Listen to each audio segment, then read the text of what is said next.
With just under 2 years to the general elections in 2021, there are signs that the opposition is beginning to coalesce around a common cause.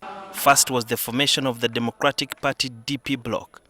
The People Power Pressure Group and the newly formed Alliance for National Transformation have also shown willingness to work with the DP bloc.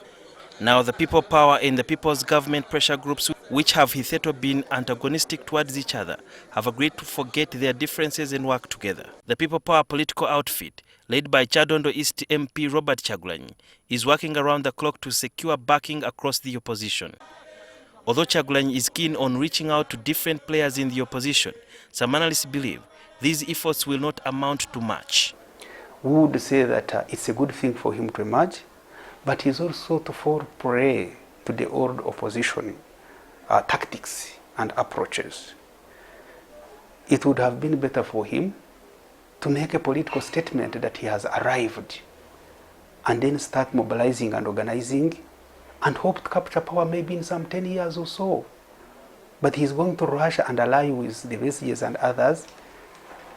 That means that they are going to use the same tactics that Besigye and his group have been using, which have not produced results. However, Dr. Ronald Kakungulu Mayambala has a different opinion about the alliance.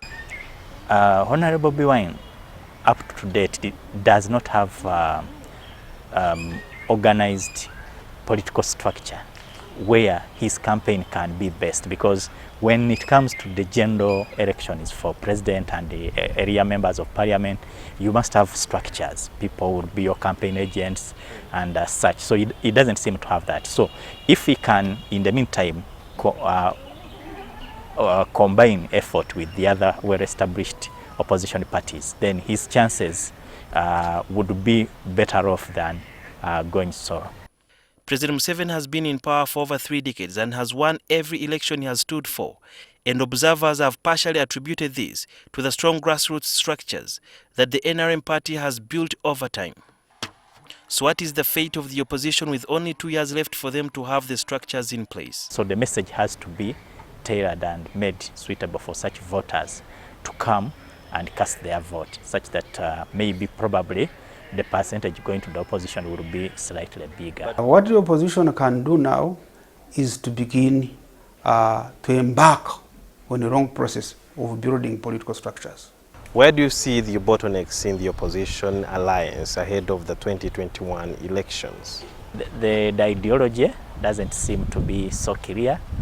Two, the issue of maybe what I can call a clash of egos in terms of who of us should go ahead is also likely to be a challenge. Critics say that the opposition now needs to reorganize themselves and come up with a manifesto that will appeal to the voters.